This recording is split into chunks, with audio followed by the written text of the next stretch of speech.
Selamat pagi pemirsa dan selamat pagi Zia. Selamat pagi Rini. Ya pemirsa, hari ini adalah hari pertama di awal tahun 2025. Tidak lupa kami semua kru TVR Parlemen yang bertugas hari ini mengucapkan selamat tahun baru 2025 untuk pemirsa TVR Parlemen yang setia menonton TVR 09 setiap pagi ya. Dan apa kabar pemirsa dimanapun Anda berada, berjumpa lagi dalam program TVR 09 bersama saya Zia Ulbar dan juga rekan saya Riri Reski. Dalam 30 menit ke depan kami akan sajikan kepada Anda sejumlah berita nasional khususnya dari sudut pandang DPR RI sebagai referensi Anda dalam memahami dinamika politik, hukum, ekonomi, sosial dan juga budaya di Indonesia. Dan pemirsa, inilah TVR 09 selengkapnya.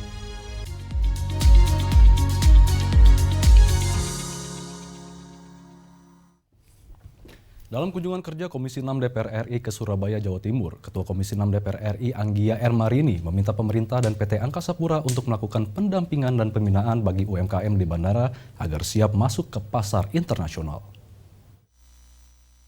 Sebagai pintu keluar masuk pengunjung asing, bandara menjadi tempat yang tepat untuk memperkenalkan produk Indonesia di kancah internasional. Komisi 6 DPR RI menilai pemerintah dan PT Angkasa Pura harus memberikan pendampingan dan pembinaan bagi UMKM di bandara agar siap masuk ke pasar internasional. Ketua Komisi 6 DPR RI Anggia R. Marini menjelaskan, produk UMKM Indonesia seperti kerajinan, busana, hingga makanan dan minuman mampu bersaing dengan produk luar negeri. Hal ini perlu didukung dengan strategi pengemasan dan pemasaran yang efektif agar menarik di pasar internasional. Untuk itu, pemerintah dan PT Angkasa Pura perlu melakukan pembinaan bagi UMKM di bandara guna mendorong pengembangan usaha. Harus dicari inovasi, strategi komunikasi yang baik sehingga mereka tertarik untuk membeli. Termasuk juga pendampingan, produknya harus bagus juga. Sebenarnya substansi yang kita punya, barangnya tidak kalah dengan produk luar negeri, tetapi kita package-nya itu kurang menarik gitu. Itu yang menurut saya harus diperbaiki. Lebih lanjut, anggota Komisi 6 DPR RI Gede Sumarjaya Linggih menambahkan, jika produk UMKM di bandara berhasil menarik minat wisatawan mancanegara, maka potensi ekspansi produk UMKM Indonesia ke pasar internasional menjadi terbuka lebar. Pemerintah dan PT Angkasa Pura harus mampu memanfaatkan peluang ekspansi ini dengan maksimal. Yang paling utama yang menjadi program sebenarnya di UMKM kita yang terutama makanan dan sebagainya yang bisa diperkenalkan adalah di airport. Karena begitu di airport dia berhasil, dia bisa kemana-mana. Bahkan mungkin internasional bisa melirik untuk dibuka di internasional. Dari Surabaya, Ken Suari, TVR Parlemen melaporkan. Pemirsa, kita beralih ke berita selanjutnya. Di sini truk dengan muatan berlebih atau yang disebut over dimension dan juga overload atau odol menjadi salah satu penyumbang terbesar kecelakaan lalu lintas. Dan Wakil Ketua Komisi 5 DPR RI di sini mendesak pemerintah untuk menegakkan aturan terkait batas muatan terhadap truk-truk baik di jalan tol maupun di pelabuhan.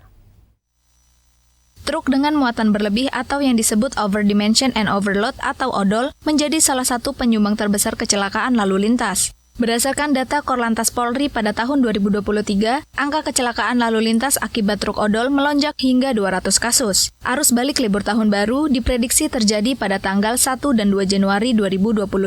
Untuk mengantisipasi kemacetan, Komisi 5 DPR RI lakukan koordinasi dan menekankan pentingnya penertiban truk odol, utamanya yang melanggar ketentuan batas muatan. Selain berisiko tinggi bagi keselamatan pengemudi dan pengguna jalan lainnya, truk odol juga sangat berbahaya di tengah cuaca ekstrim. Wakil Ketua DPR RI Andi Iwan Aras menyatakan, penertiban truk odol harus menjadi salah satu prioritas utama untuk mengurangi angka kecelakaan lalu lintas saat Nataru. Kita berharap bahwa ada law enforcement yang bisa dilakukan oleh Kementerian Perhubungan maupun Kementerian PU agar supaya truk-truk overdimension overload ini tidak lagi bisa berjalan sebagaimana biasanya, tetapi kemudian ada penertiban sehingga dapat menekan angka kecelakaan karena selama ini yang penyumbang terbesar juga salah satunya adalah truk odol tersebut. Sementara itu, Wakil Ketua Komisi 5 DPR RI Syaiful Huda mendesak pemerintah untuk menegakkan aturan terkait batas muatan terhadap truk odol baik di jalan tol maupun di pelabuhan. Hal ini perlu diantisipasi mengingat besarnya kerugian jika terjadi kecelakaan akibat kelebihan muatan. Ini perlu ditegakkan aturannya bagi semua truk besar yang melampaui kapasitas. Memang nggak boleh. Semua pelaku usaha transportasi juga saya kira perlu menempatkan keselamatan di atas segala-galanya. Dari Surabaya, Tiara Mustika, TVR Parlemen, melaporkan. Provinsi Kalimantan Timur berhasil menunjukkan diri sebagai pelopor dalam penanggulangan demam berdarah dengue atau DBD di Indonesia. Kami akan hadirkan informasi selengkapnya tentunya usai jeda. Jangan kemana-mana, tetaplah bersama kami di TVR 09.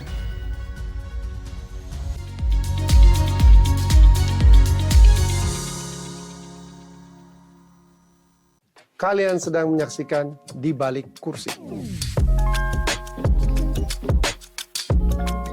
Ini sebuah misi untuk bantu orang banyak, untuk juga bantu teman-teman dari latar belakang profesi yang saya tekuni. Dua hal itu. Buat saya kalau orang berpolitik atau ikut dalam kegiatan politik, dia mesti punya modal itu.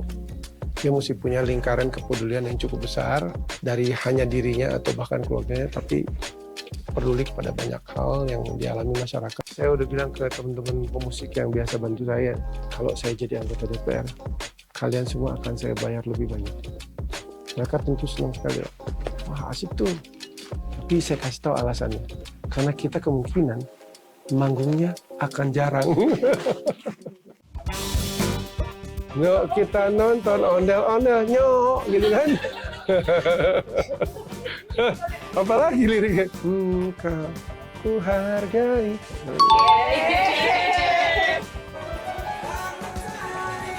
Ini siapa nih? Suaranya begini banget. Bindeng banget.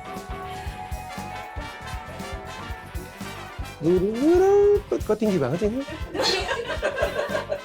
Pun bernyanyi, bunga pun tersenyum, melihat kau hibur hatiku. Siapa ini ya?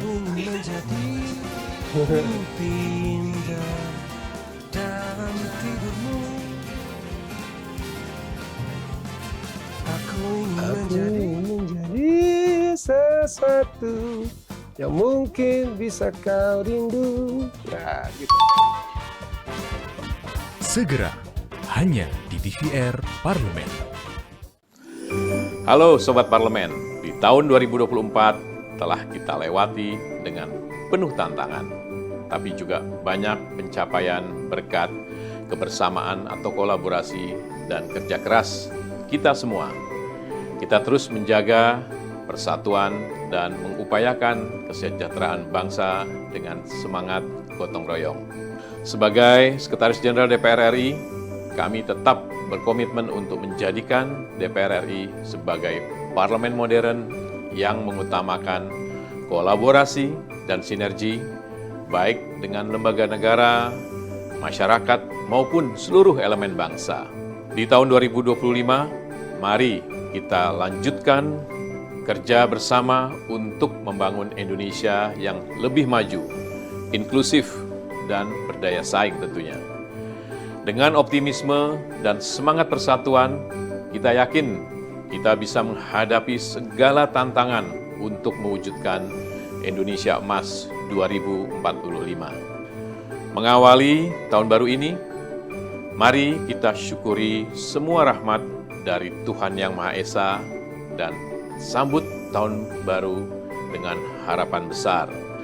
Selamat tahun baru 2025. Semoga tahun ini membawa keberkahan, kesuksesan, dan semangat baru untuk kita semua.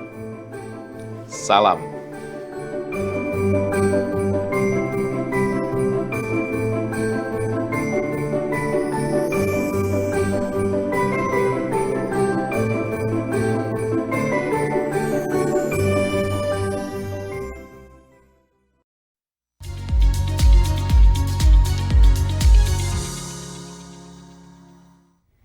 Kita kembali di TVR 09. Program vaksinasi dengue yang dilaksanakan di Samarinda dan Balikpapan membawa dampak positif bagi mitigasi DBD di Kalimantan Timur.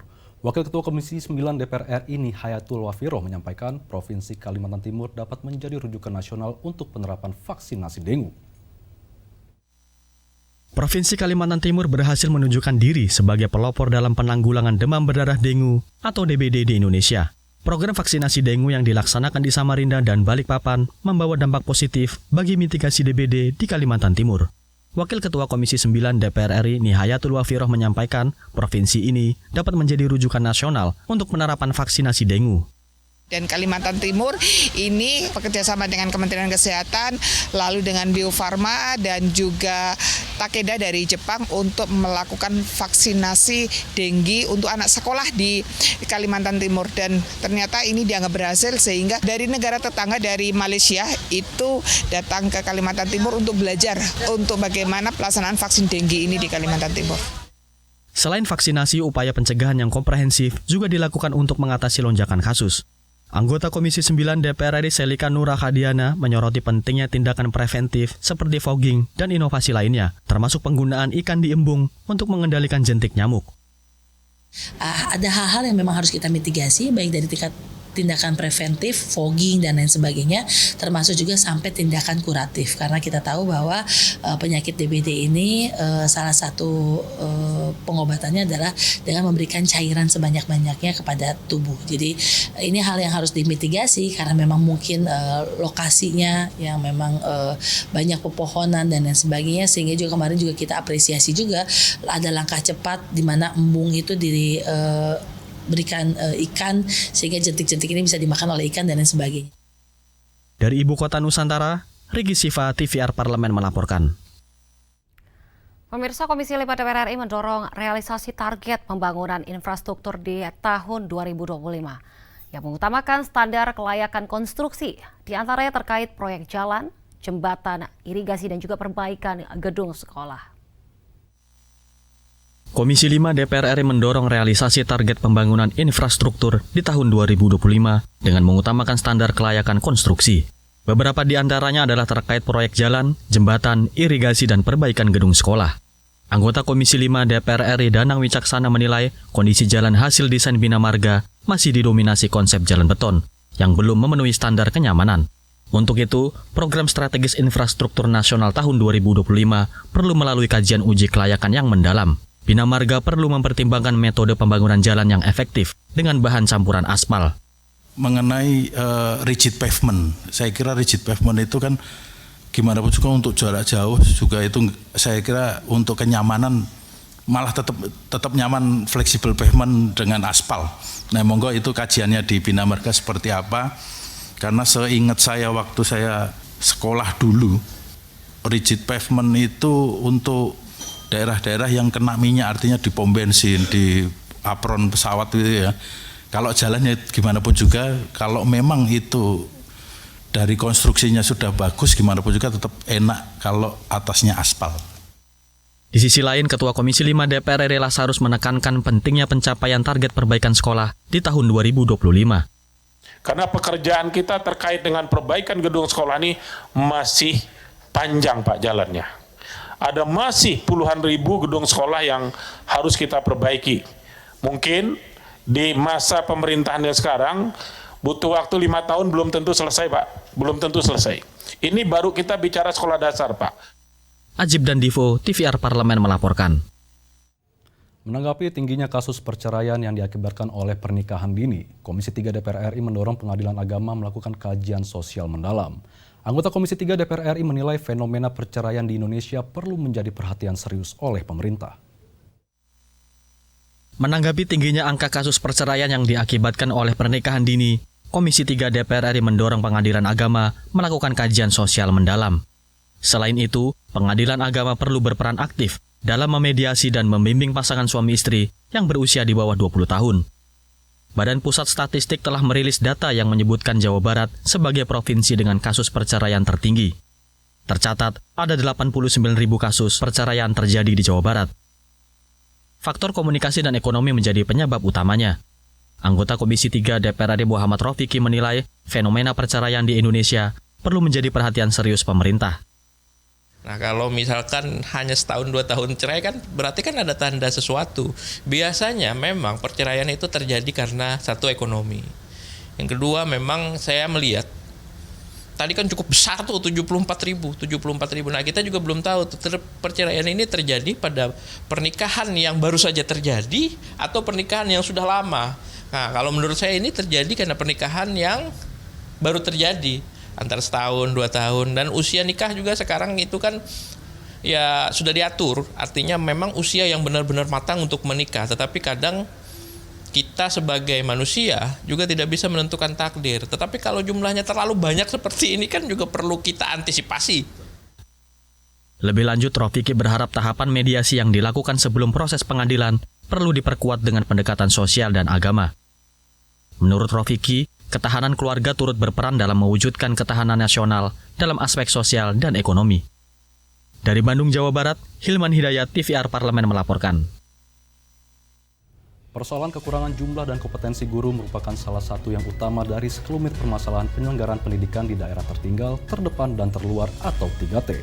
Dan dalam kunjungannya ke berbagai wilayah 3T, di sini Komisi 10 DPR RI mencatat beberapa hal krusial yang penyelesaiannya harus jadi prioritas pemerintah. Informasi selengkapnya kami hadirkan usai jeda berikut, tetaplah di TVR 09.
Pemirsa, Anda kembali di TVR 09.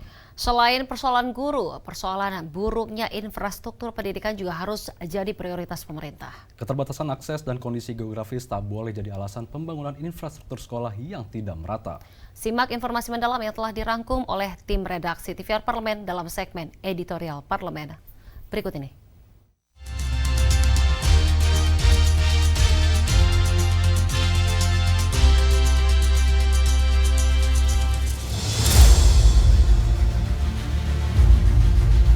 Kesenjangan pendidikan antara wilayah barat dan wilayah timur Indonesia bukanlah isu baru, melainkan fakta menahun yang tak terbantahkan. Berbagai persoalan mulai dari kekurangan guru, buruknya infrastruktur sekolah, hingga sulitnya akses dari dan menuju sekolah sudah tak asing di telinga.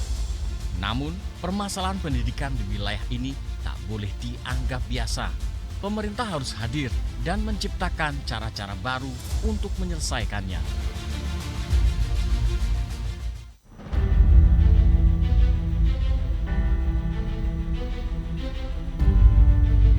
Beberapa waktu lalu, Komisi 10 DPR RI meninjau langsung penyelenggaraan pendidikan di daerah tertinggal, terdepan, dan terluar atau 3T di Nusa Tenggara Timur, Maluku, hingga Papua.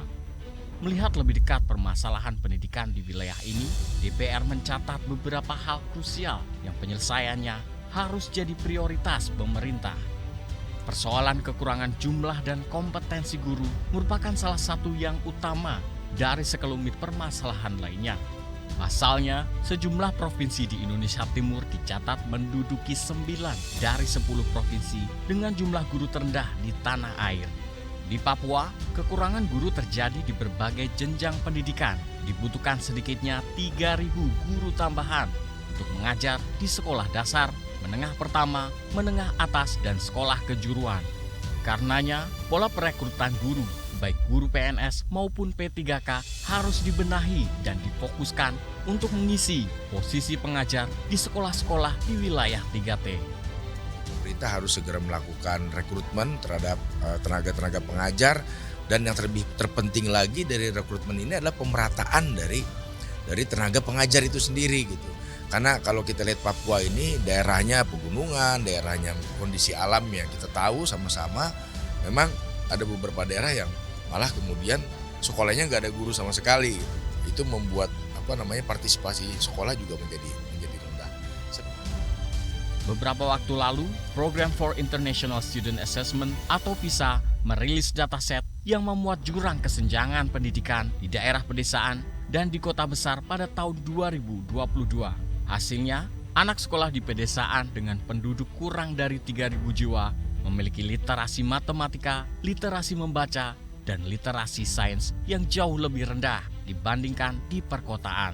Karenanya, sudah semestinya afirmasi diberikan bagi pendidikan di wilayah 3T.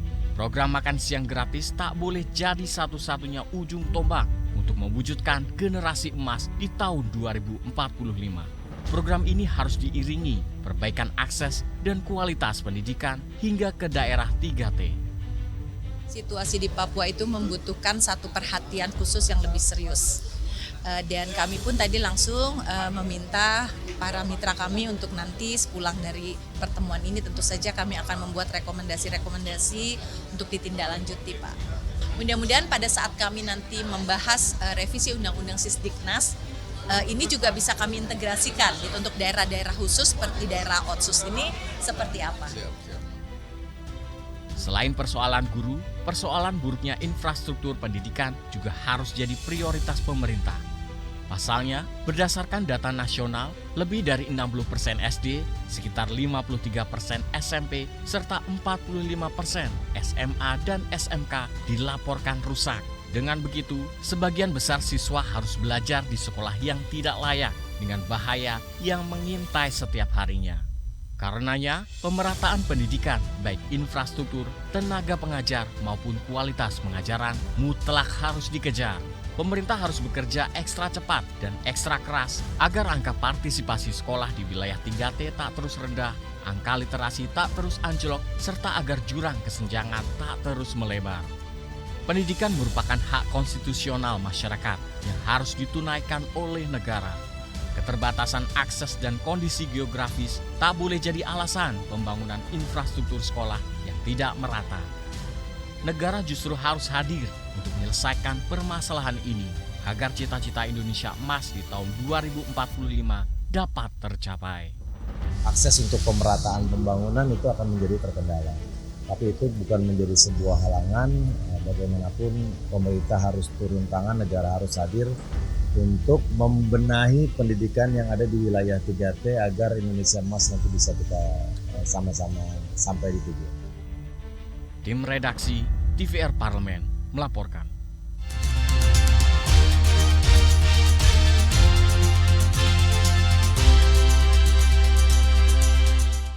Pemirsa, membaca menjadi salah satu hobi dari sebagian besar orang. Selain meningkatkan kecerdasan dan juga menambah wawasan, tentunya membaca juga dapat menjaga kesehatan mental, mengurangi resiko Alzheimer dan juga meningkatkan daya ingat.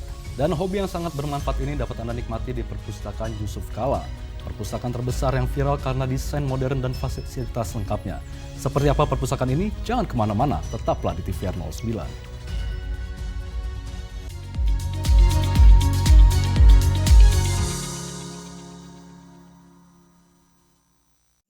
Kehidupan berbangsa dan bernegara memerlukan kerja keras dalam menumbuhkan toleransi, menanggalkan ego-ego yang melekat pada tubuh kita. Jadikanlah Natal sebagai momen refleksi agar di tahun yang baru, bangsa Indonesia semakin bersatu padu serta dilingkupi kedamaian. Selamat Natal dan Tahun Baru, toleransi dalam damai.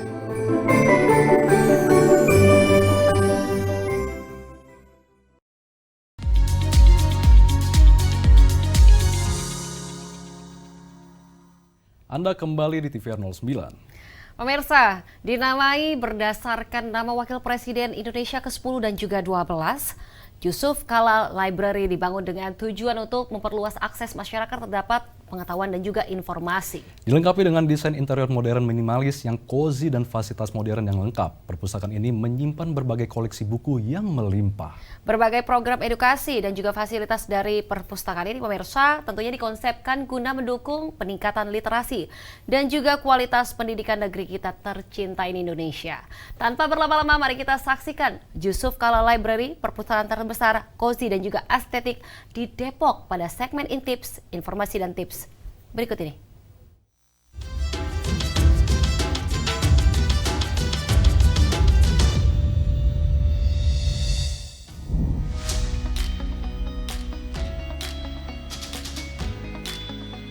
Membaca di perpustakaan bukan hanya sekedar kegiatan mencari informasi, tetapi juga pengalaman yang dapat membuka cakrawala pengetahuan dan memberi ruang bagi imajinasi.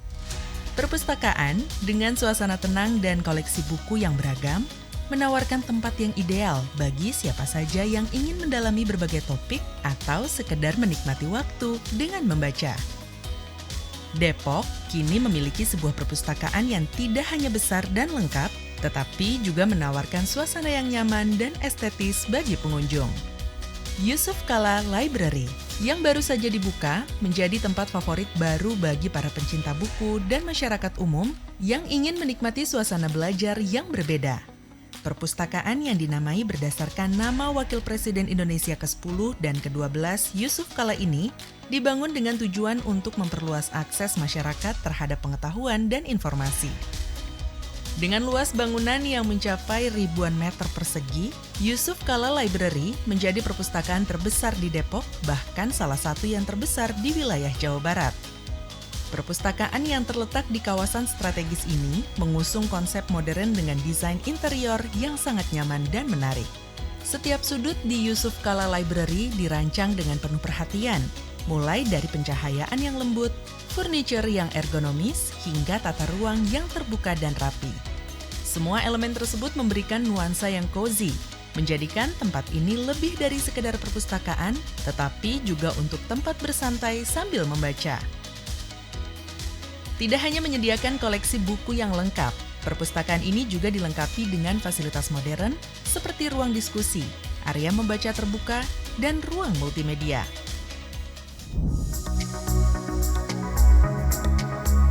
Yusuf Kala Library berupaya menciptakan suasana yang ramah bagi semua kalangan, mulai dari pelajar, mahasiswa, hingga keluarga yang ingin menikmati waktu bersama di tengah kesibukan kota. Yusuf Kala Library juga menyediakan berbagai fasilitas modern yang membuat pengalaman berkunjung semakin menyenangkan. Di dalamnya terdapat ruang multimedia untuk menonton film edukasi, ruang diskusi yang dilengkapi dengan proyektor untuk seminar atau pertemuan, serta area terbuka yang dirancang khusus untuk kegiatan membaca di luar ruangan. Bagi pengunjung yang ingin membaca lebih santai, perpustakaan ini juga menyediakan ruang baca dengan sofa-sofa nyaman, lengkap dengan meja kecil untuk minuman atau camilan. Konsep ini membuat Yusuf Kala Library menjadi tempat yang ramah untuk keluarga dan anak-anak, memberikan pengalaman belajar yang menyenangkan bagi semua usia. Untuk mendukung perkembangan literasi dan pendidikan, Yusuf Kala Library juga mengadakan berbagai program edukasi dan kegiatan komunitas, seperti diskusi buku, workshop penulisan, serta pelatihan keterampilan digital. Program-program ini bertujuan untuk menginspirasi masyarakat, khususnya anak muda, agar semakin gemar membaca dan belajar. Dengan segala fasilitas dan kenyamanan yang ditawarkan, Yusuf Kala Library menjadi pilihan ideal bagi mereka yang ingin mencari tempat untuk memperluas wawasan, bersosialisasi, atau sekedar menikmati suasana yang menenangkan di tengah hiruk-pikuk kota. Bagi pemirsa yang ingin mencari tempat untuk belajar, membaca, atau sekedar bersantai, Yusuf Kala Library adalah pilihan yang sempurna. Dengan berbagai program edukasi dan fasilitas yang ditawarkan, perpustakaan ini akan terus berkontribusi dalam meningkatkan literasi dan kualitas pendidikan. Wah, benar-benar menarik ya pemirsa. Perpustakaan kini bukan hanya tempat membaca, tetapi juga pusat kreativitas dan pengetahuan. Jadi gak sabar nih mau segera mengunjungi Yusuf Kala Library.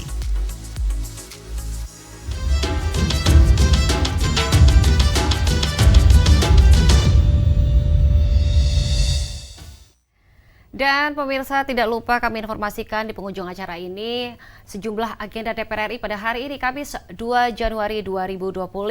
Pada pukul 1 siang, Komisi 8 DPR RI rapat dengar pendapat dengan Dirjen PIHU untuk membahas komponen biaya haji 2025. Dan pada pukul 7 malam, Komisi 8 rapat dengar pendapat dengan Dirut PT Garuda, Dirut Lion Air, Dirut Citylink, Dirut Saudi Airlines membahas rincian komponen penerbangan haji 2025. Dan sejumlah agenda serta program DPR lainnya masih dapat Anda saksikan secara langsung di TVR Parlemen melalui kanal utama, kanal komisi, dan kanal alat kelengkapan Dewan lainnya yang dapat Anda akses di tvrparlemen.dpr.go.id.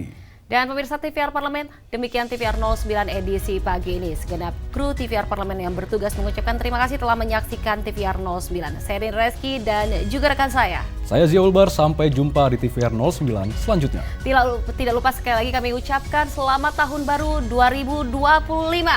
Dan pemirsa TVR Parlemen, saya Rin Reski juga rekan saya. Saya Zia Ulbar. TVR Parlemen, referensi Indonesia. Sampai jumpa.